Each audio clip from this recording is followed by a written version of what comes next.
prechladnutý.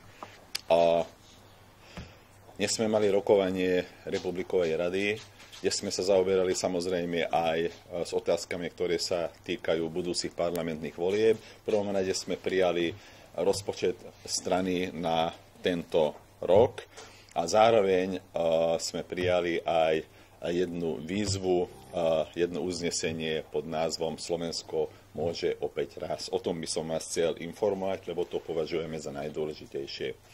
Slovensko od roku 2006 až na krátky časový úsek fakticky vládne jedna strana. Práve preto nesie plnú zodpovednosť za obrovské množstvo problémov, ktorým táto krajina čelí. Po období reforiem zavládlo obdobie stagnácie, pričom vládna strana to nazýva stabilitou, keď chcete istotou. Dôsledky v úvodzovkách tejto stability pociťujú mnohé skupiny obyvateľstva, a ktorých problémy sa samozrejme týmto pádom ani neriešia.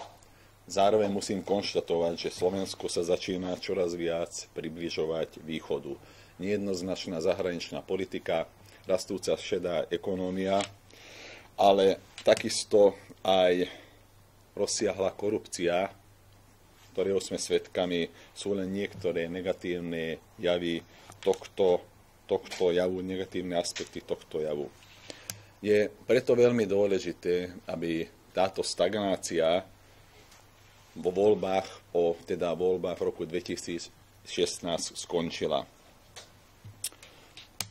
Vládny populizmus a ani marketingové ťahy vlády už nestačia.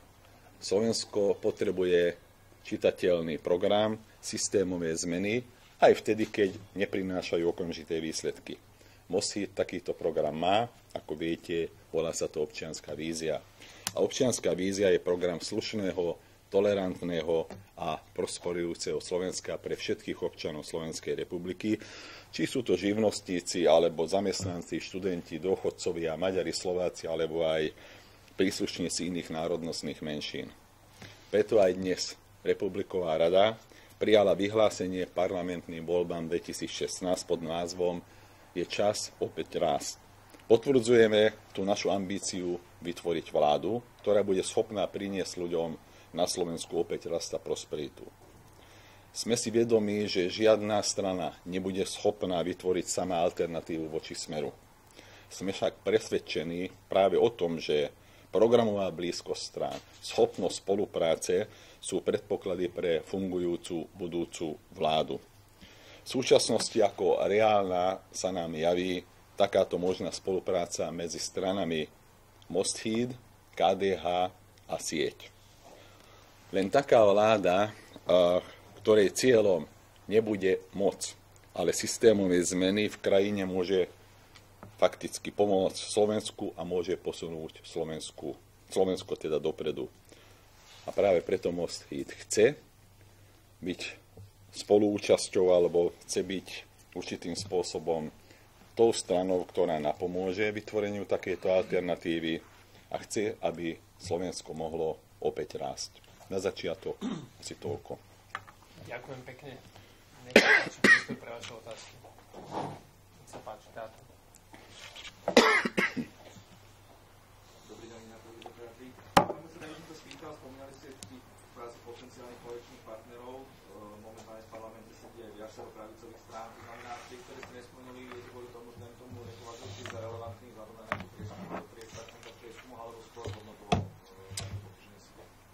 Pozrite sa, jednak je to aj programová blízkosť, to určite, lebo bez programovej blízkosti to je len o tom, aby sme sa dostali k moci a to je málo. A jednak samozrejme je to aj o tom, že ako konkrétne strany, povedzme, pôsobia v parlamente a čo je ich hlavným cieľom. Ak hlavným cieľom je len sa dostať do parlamentu, urobiť všetko preto, aby tých 5%, povedzme ten prach, aby preskočili, tak pre nás je to málo. Ešte môžem tento týždeň rezonovať najmä kauza Váhostav, takže možno, ako si predstavujete ďalšie pôsobenie po tejto kauze? Čo sa týka Váhostavu, musím vám povedať, že práve strana Mosthíd bola jediná, ktorá viac ako pred rokom navrhla riešenie, ktoré by bolo riešením aj v prípade Doprastavu, aj v prípade Váhostavu. Samozrejme, poslanci strany Smer to odmietli. Nedávno sme znovu prišli s návrhom, ktorý by mohol aspoň riešiť váhostav, alebo poprípade tých, ktorí pracovali pre váhostav. Stačilo k tomu, samozrejme, by prijať ten návrh náš, s tým, že potom do druhého čítania vláda by k tomu prijala skrátené legislatívne konanie. Listom sme požiadali pána premiéra o to, no tak nakoniec počkal na to, kým poslanci Smeru odmietli náš návrh zákona a potom napísali, že už je to bezpredmetné. Z toho vyplýva, že vláda, keď chcete, poslanci Smeru, nemali ochotu a vôbec ani schopnosť riešiť problém tých ľudí, ktorí ako mali živnostníci nejakým spôsobom ostanú na mizine len kvôli tomu, lebo došlo k reštrukturalizácii takým spôsobom, že banky samozrejme žiadne riziko neniesli a váhostav a vôbec to pozadie váhostavu tiež bez rizika z toho určitým spôsobom vyviazlo. Takže ja si myslím, že to, čo sme mohli vidieť posledné dni a posledný týždeň, a to, čo sme mohli počuť aj z úst pána premiéra, minimálne si zaslúži jedno rokovanie Národnej rady. To znamená možno, že aj mimoriadnu schodzu, lebo si nemyslíme, že teraz po funuse je potrebné veľmi rýchlo kričať a povedať, že však my to ideme riešiť. Mali možnosť to riešiť, odmietli to, lebo pre nich malí podnikatelia a živnostníci nič neznamenajú. A ja si myslím, že toto je nehorázne a toto treba stále pripomínať.